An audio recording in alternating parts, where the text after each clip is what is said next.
Hello दोस्तों, स्वागत है आपका स्टडी नॉन स्टॉप में। दोस्तों, इस वीडियो में हम डिस्कस करेंगे 28 जुलाई के सभी इम्पॉर्टेंट करंट अफेयर्स। और इस वीडियो के लास्ट में मैं आपसे 2 क्वेश्चंस भी पूछूंगा। तो चलिए शुरू करते हैं। तो पहला प्रश्न है, भारतीय रेलवे सोहना के पास दुनिया की पहली विद्युतीकृत डबल स्टैक कंटेनर सुरंग का निर्माण कर रहा है, यह किस राज्य में स्थित है? तो इसका आंसर ऑप्शन है हरियाणा। तो भारतीय रेलवे सोहना के पास दुनिया की पहली विद्युतीकृत डबल स्टैक कंटेनर सुरंग का निर्माण कर रहा है, और ये जो सोहना है ये हरियाणा में स्थित है। बात करें हरियाणा की, तो हरियाणा, इसकी राजधानी है चंडीगढ़। हरियाणा के मुख्यमंत्री हैं मनोहर लाल खट्टर, और हरियाणा के राज्यपाल हैं सत्यदेव नारायण आर्य। और बात हुई भारतीय रेलवे की, तो वर्तमान में रेल मंत्री हैं पीयूष गोयल। अगला प्रश्न, शंघाई सहयोग संगठन के स्वास्थ्य मंत्री की डिजिटल बैठक में भारत का प्रतिनिधित्व किसने किया? तो इसमें भारत का प्रतिनिधित्व किया है डॉक्टर हर्षवर्धन ने। डॉक्टर हर्षवर्धन ये केंद्रीय स्वास्थ्य और परिवार कल्याण मंत्री हैं। तो हाल ही में शंघाई सहयोग संगठन के स्वास्थ्य मंत्रियों की डिजिटल बैठक आयोजित की गई थी। तो इसमें भारत का प्रतिनिधित्व भारत के स्वास्थ्य और परिवार कल्याण मंत्री डॉक्टर हर्षवर्धन ने किया। और इस बैठक की अध्यक्षता रूस के स्वास्थ्य मंत्री मिखाइल मुरास्को ने की थी। रूस के स्वास्थ्य मंत्री मिखाइल मुरास्को ने इस बैठक की अध्यक्षता की थी। और बात हुई है शंघाई सहयोग संगठन की, तो इसकी स्थापना वर्ष 2001 में हुई थी, और इसका मुख्यालय है बीजिंग, चाइना में।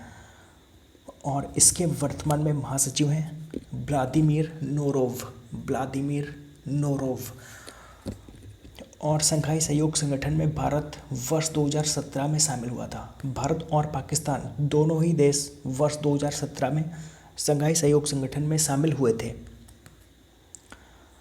लक्ष्य, कारगिल विजय दिवस कब मनाया जाता है? तो कारगिल विजय दिवस ये मनाया जाता है 26 जुलाई को। तो हर साल 26 जुलाई को कारगिल विजय दिवस के रूप में मनाते हैं। 26 जुलाई 1999 में कारगिल युद्ध हुआ था भारत और पाकिस्तान के बीच, जिसमें पाकिस्तान की हार हुई थी।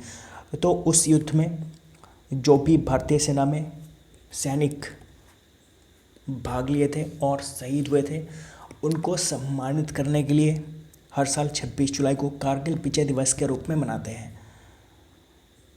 और कारगिल युद्ध में पाकिस्तान को हराने के लिए भारत ने ऑपरेशन विजय शुरू किया था। तो कई बार एग्जाम में पूछ लेता है कि ऑपरेशन युद्ध कब हुआ था, या फिर पूछ लेता है कि ऑपरेशन विजय कब हुआ था। तो ये दोनों ही एक ही चीज़ है। तो 26 जुलाई 1999 में कारगिल युद्ध हुआ था। प्रश्न, किस देश के पूर्व राष्ट्रपति बेंजामिन मकपा का हाल ही में निधन हो गया? तो बेंजामिन मकपा ये तंजानिया के पूर्व राष्ट्रपति थे। तो हाल ही में इनका निधन हो गया है।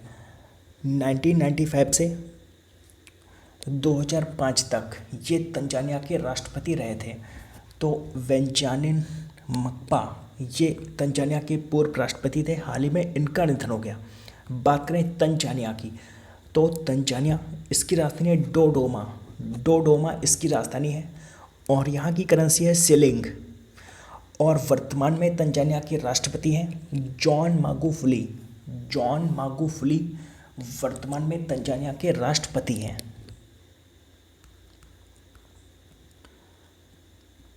प्रश्न, हाल ही में किसने 2018 एशियाई खेलों में मिश्रित रिले इवेंट के उन्नत स्वर्ण पदक को कोरोना वायरस योद्धाओं को समर्पित किया? तो इसका answer option C Hima Das. ये है हिमा दास। तो ये भारतीय स्प्रिंटर हैं हिमा दास, और इन्होंने 2018 एशियाई खेलों में मिश्रित रिले इवेंट में सिल्वर मेडल जीता था। तो उस सिल्वर मेडल को अब गोल्ड मेडल में बदल दिया गया है।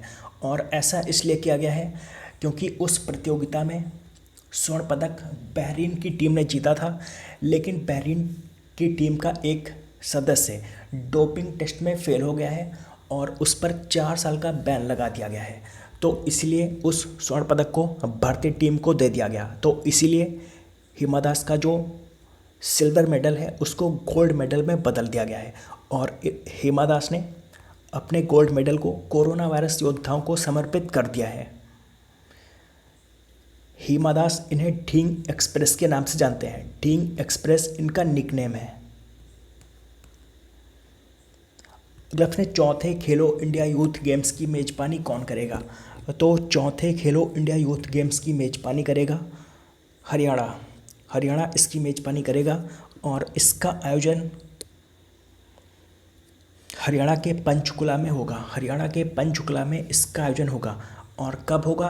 तो जनवरी 2021 में इसका आयोजन किया जाएगा। खेलो इंडिया यूथ गेम्स ये अक्सर जनवरी में ही आयोजित किए जाते हैं, तो हो सकता है कि इस बार कोरोना वायरस की वजह से इसकी डेट बढ़ जाए।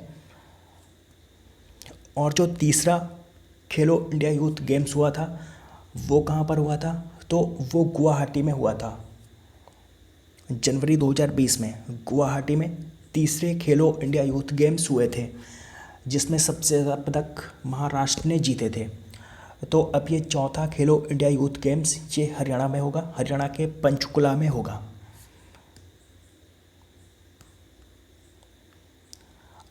प्रश्न, रिजर्व बैंक ऑफ इंडिया ने किस देश के सेंट्रल बैंक के साथ $400 मिलियन की मुद्रा विनिमय सुविधा प्रदान करने के लिए आवश्यक दस्तावेजों पर हस्ताक्षर किए हैं?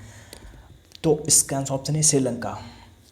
तो रिजर्व बैंक ऑफ इंडिया ने सेंट्रल बैंक ऑफ श्रीलंका के साथ $400 मिलियन की मुद्रा विनिमय सुविधा प्रदान करने के लिए आवश्यक दस्तावेजों पर हस्ताक्षर किए हैं। बात करें श्रीलंका की, तो श्रीलंका इसकी राजधानी है श्री जयवर्धनेपुरा कोट्टे और श्रीलंका की करेंसी है रुपया। श्रीलंका के राष्ट्रपति हैं गोतबाया राजपक्षे और श्रीलंका के प्रधानमंत्री हैं महिंद्रा राजपक्षे। बात करें रिजर्व बैंक ऑफ इंडिया की, तो रिजर्व बैंक ऑफ इंडिया की स्थापना हुई थी 1 अप्रैल 1935 को और रिजर्व बैंक ऑफ इंडिया का मुख्यालय है मुंबई में और इसके वर्तमान में गवर्नर हैं शक्तिकांत दास, जो कि 25वें नंबर के गवर्नर हैं। प्रश्न, केंद्र सरकार ने मनरेगा के तहत कितने करोड़ रुपए का अतिरिक्त आवंटन किया है? तो हाल ही में केंद्र सरकार ने मनरेगा के तहत 40,000 करोड़ रुपए का अतिरिक्त आवंटन किया है। बात करें मनरेगा योजना की, तो इस योजना की शुरुआत हुई थी 2 अक्टूबर 2005 में। 2 अक्टूबर 2005 में इसकी शुरुआत हुई थी और जब इसकी शुरुआत हुई थी तब इसका नाम सिर्फ नरेगा था। नरेगा यानी कि national rural employment guarantee act. तो जब इसकी शुरुआत 2 अक्टूबर 2005 में हुई थी तब इसका नाम सिर्फ नरेगा था। बाद में 31 दिसंबर 2009 में इसका नाम बदलकर मनरेगा कर दिया गया, यानी कि इसमें एम आगे और जोड़ दिया गया। एम यानी कि महात्मा गांधी, इसमें आगे और लगा दिया गया, यानी कि Mahatma Gandhi national rural employment guarantee act, इसका नाम 31 दिसंबर 2009 को कर दिया गया। तो केंद्र सरकार ने मनरेगा के तहत 40,000 करोड़ रुपए का अतिरिक्त आवंटन किया है। प्रश्न, किस राज्य ने वन उत्पाद क्लस्टर बनाने का निर्णय लिया है? तो वन उत्पाद क्लस्टर बनाने का निर्णय लिया है ओडिशा ने और ये कोरोना वायरस महामारी के बीच पहाड़ी और वन क्षेत्रों में आर्थिक गतिविधियों को बढ़ावा देगा। तो वन उत्पाद क्लस्टर बनाने का निर्णय लिया है ओडिशा ने। बात करें ओडिशा की, तो ओडिशा की राजधानी भुवनेश्वर। ओडिशा के मुख्यमंत्री हैं नवीन पटनायक और ओडिशा के राज्यपाल हैं गणेशी लाल।